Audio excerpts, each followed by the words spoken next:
And here he is again in 2012 telling us what he really cares about. This kind of stuff is nauseating to me on both sides. It's nauseating to the American public. Enough is enough. Stop attacking private equity. Stop attacking Jeremiah Wright. Okay. Yeah, again, very, very pro-working person. He also said, I have to just say, from a very personal level, I'm not about to sit here and indict private equity. Hey, it's Jordan. I am in Flint, Michigan, East Palestine, Ohio, Tumwa, Iowa. Please support the only independent outlet on the ground covering what the corporate media covers up. Hello. Welcome to Status Coup. I'm Ashley Bishop, and this is going to be my first report for you all, so bear with me while I get situated in my new role. I think this is going to be fun. So Cory Booker has been front and center for the last few days of the news cycle after his 25-hour-long filibuster. The Democratic senator from New Jersey was on the floor from Monday into Tuesday evening, and the liberal media has been absolutely fawning all over him and has all but declared him to be the new face of the Trump resistance.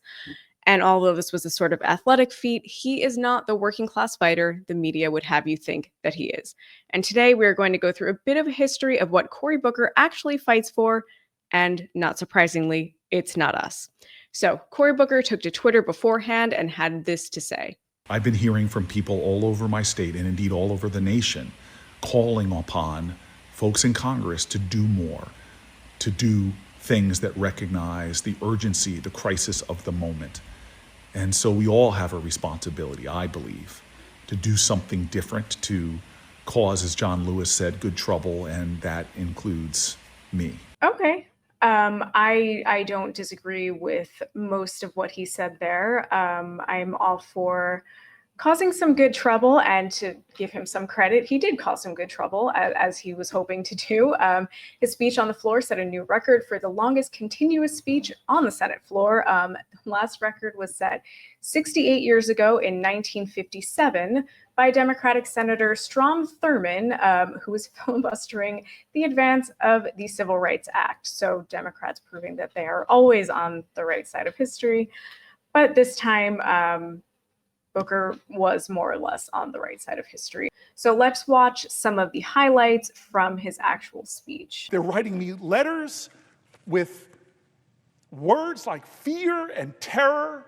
They're talking about staying up at night and not being able to sleep because they don't have a president that comforts them. I mean, it's almost like you can't make this up, honestly. We've gone through healthcare cuts.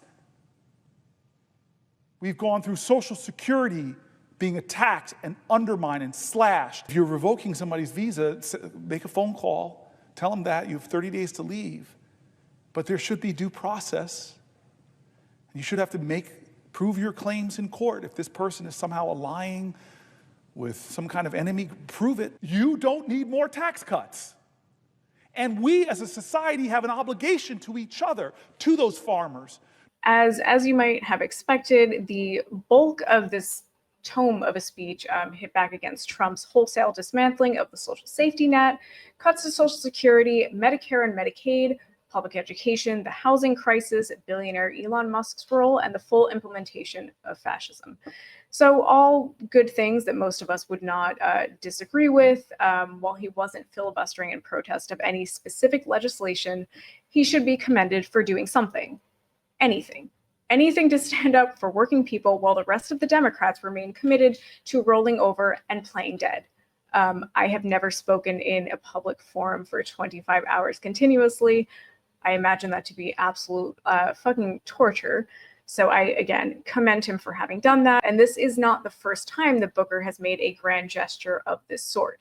In 2017, during the Senate committee hearing on Donald Trump's then nominee Attorney General Jeff Sessions, Booker broke with, as he said, Senate norms and testified that Sessions did not have the courageous empathy that was required for the position.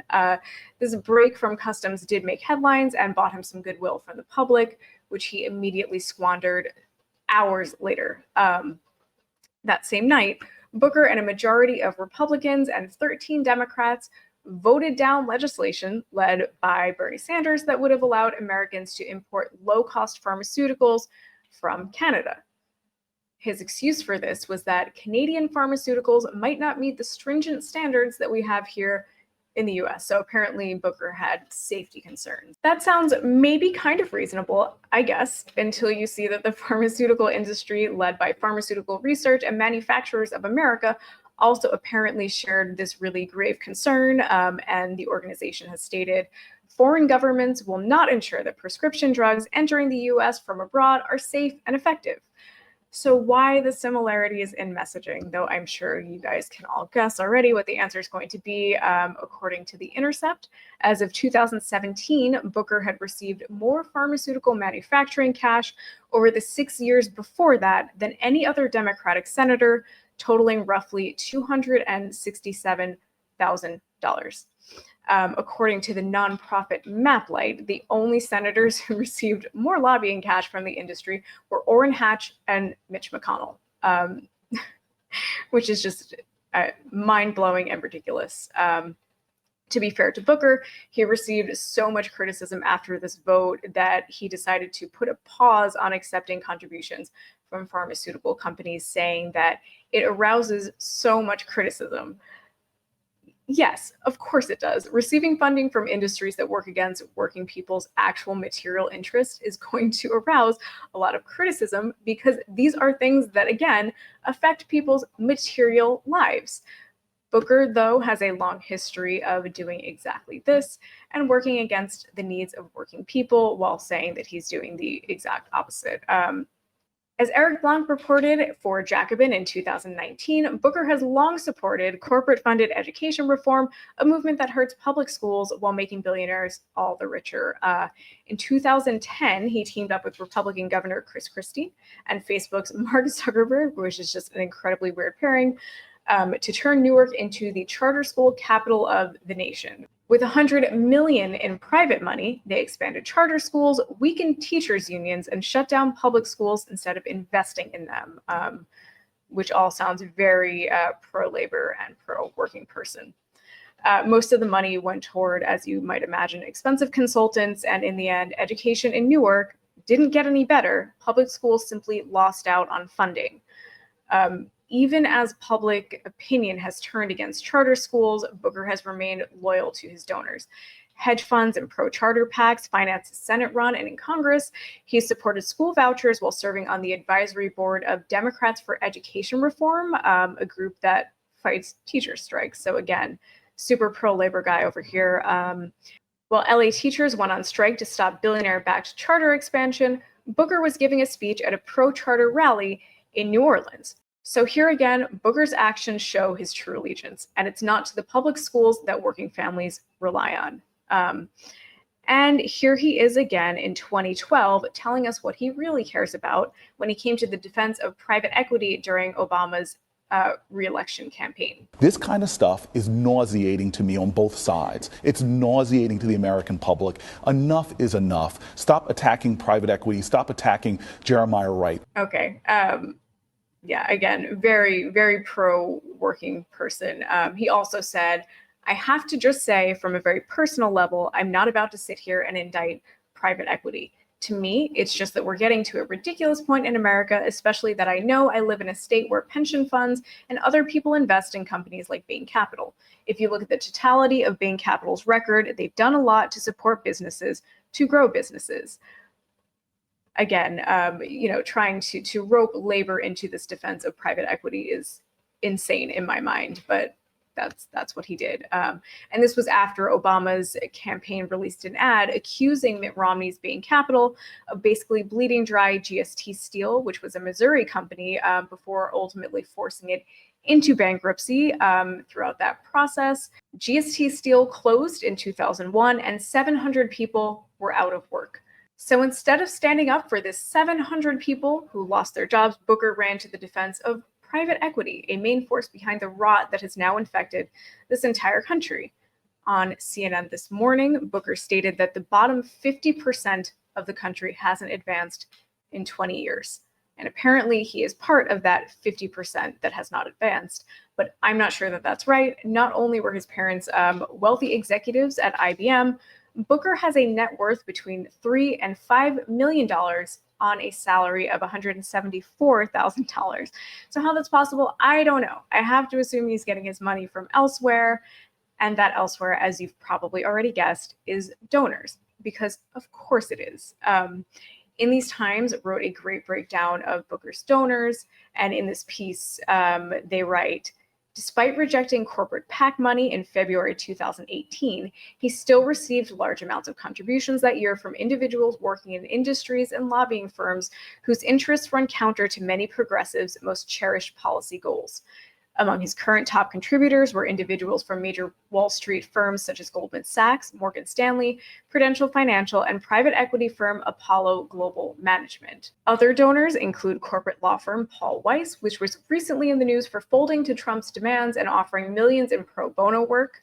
And from 2014 to 2017, Booker also brought in substantial speaking fees from private equity and investment firms. Unsurprisingly, another major backer is NORPAC, the hardline pro-Israel lobbying group that has pushed anti-BDS crackdowns and sanctions on Iran. Booker, of course, has supported both. He voted to punish Iran in 2014, despite the Obama administration's objections, and he co-sponsored 2017 legislation targeting international boycotts of Israel. There was a moment of hope that maybe he had had a change of heart in 2018 when Booker was photographed with pro-Palestine activists at Netroots, which is a conference for progressive politics, while holding a sign that read, "From Palestine to Mexico, all the walls have got to go." Literally hours later, his campaign reneged on the whole thing, saying Booker didn't actually know what the sign he was holding said, and he was just sort of posing with, as he said, fans. So just to further drill down on his support of Israel, in 2019, The Intercept reported on a leaked recording in which Booker stated that he and the president of AIPAC text message back and forth like teenagers. Okay. According to AIPAC Tracker, Booker, in exchange for pushing these pro-Israel policies, has received $871,000 from pro-Israel lobbyists. Because of course he has. And many of the things that he talked about in his speech, like maternal health outcomes, are not new problems under Trump. They're issues that have long been festering under the leadership of both Democrats and Republicans. To Booker's credit, he has attempted a sort of rebrand and has supported the PRO Act and other ostensibly pro-labor legislation, as well as a wage hike. However, neither of those things have come to fruition. They have amounted to just more words from Democrats who deliver on nothing more than crumbs. So, while talking on the floor is a grand gesture of grand gestures, and it's great, his actions and his donor list show how aligned he actually is with working class values and how committed he actually is to improving the well-being of working people. Further to this, one of the dangers here is the direction in which the current momentum and appetite to fight the oligarchy is steered. Obviously, Sanders has been the rightful leader of this growing movement with the help from AOC. They are both by no means perfect, but who would you rather have actually trying to fight the oligarchy? Sanders and co., or Booker and the Democrats? Booker, who has a long history of telling us how hard he's working for us working people and then voting against our interests, and the very same Democrats who have proven time and time again that the thing that they are most adept at doing is acting as a graveyard for social movements. Earlier today, Twitter user GoodVibePolitic posted this photo of Booker on the floor this week and this infamous photo of Nancy Pelosi and Chuck Schumer with the caption, "I need everyone to understand that these are essentially the same events." I can't say that I disagree here, though I would be extremely happy to be proven wrong. Working people deserve better than useless grand gestures designed to sort of just, redirect momentum and anger from grassroots movements that are actually trying to enact change. Because that's the thing. Democrats don't actually want change. They want you to keep thinking that they want change while protecting themselves and their real constituents, which is their donor base. Okay, that is enough for me. To hear more about the things that matter to working people, please follow and subscribe to Status Coup, and I will see you all the next time. Bye.